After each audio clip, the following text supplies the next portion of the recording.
नमस्कार साथियों, मैं सीमा गुप्ता आज आप सभी के बीच निबंध से संबंधित अत्यंत ही महत्वपूर्ण क्लास को लेकर आई हूँ।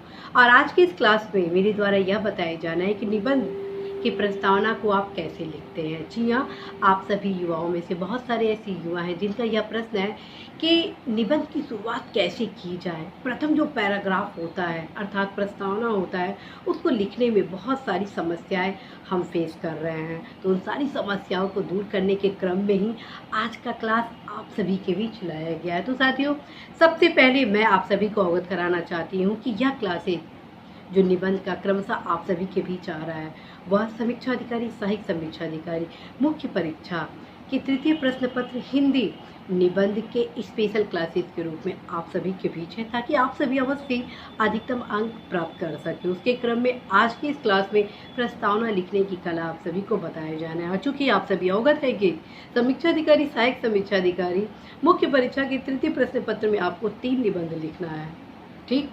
और 3 निबंध आप जब लिखेंगे तो तीनों निबंध का तीनों प्रस्तावना अलग अलग लिखेंगे। अर्थात पहले निबंध का प्रस्तावना अलग प्रकार से आरंभ करेंगे, दूसरे निबंध की प्रस्तावना आप अलग प्रकार से स्टार्ट करेंगे और तीसरे निबंध की प्रस्तावना को आप अलग स्वरूप से लिखेंगे। तो आइए जानते हैं प्रथम निबंध के प्रथम प्रस्तावना को कैसे लिखते हैं। तो साथियों, यहाँ पे मैं एग्जाम्पल साहित्य संबंधित टॉपिक को रखती हूँ। फ्रेंड्स, जैसा कि साहित्य आपके निबंध का एक टॉपिक है, तो प्रस्तावना के रूप में हम कैसे लिख सकते हैं। कोटेशन के रूप में इस निबंध की शुरुआत कर सकते हैं। साहित्य समाज का दर्पण है। निश्चित रूप से पहले आप क्या लिखे, साहित्य समाज का दर्पण है, ठीक। और फिर स्टार्ट करते हैं, निश्चित रूप से साहित्य वह मार्ग है जिससे हम समाज के चहुमुखी विकास के मार्ग से अवगत हो जाते हैं। और फिर 2-3 पक्ष संबंधित टॉपिक जो आपका पूछा गया है उसको इसमें समायोजित करते हुए आप निबंध को लिख सकते हैं। अर्थात प्रथम निबंध को आप कोटेशन के माध्यम से आरंभ करते हैं, द्वितीय निबंध को वर्तमान परिदृश्य के रूप में मैं आप सभी के बीच प्रस्तुत करती हूँ। वर्तमान परिदृश्य निश्चित रूप से साहित्य के लिए स्वर्णिम काल के रूप में देखा जा रहा है, जब हम साहित्य के माध्यम से न सिर्फ समाज के विभिन्न आयामों से अवगत हो रहे हैं, बल्कि वर्तमान वैश्विक परिवेश के सामाजिक, आर्थिक, राजनीतिक, सांस्कृतिक, धार्मिक तमाम परिक्षेत्र से अवगत हो रहे हैं।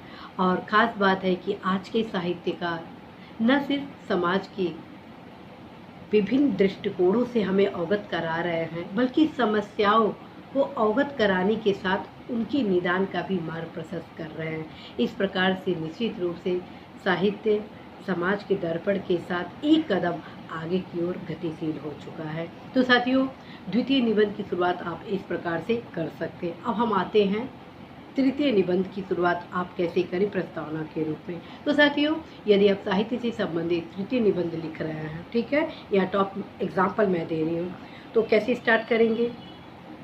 कहा जाता है कि जिस समाज में साहित्य समृद्ध होता है वह समाज चहुमुखी रूप से गतिशील होता है।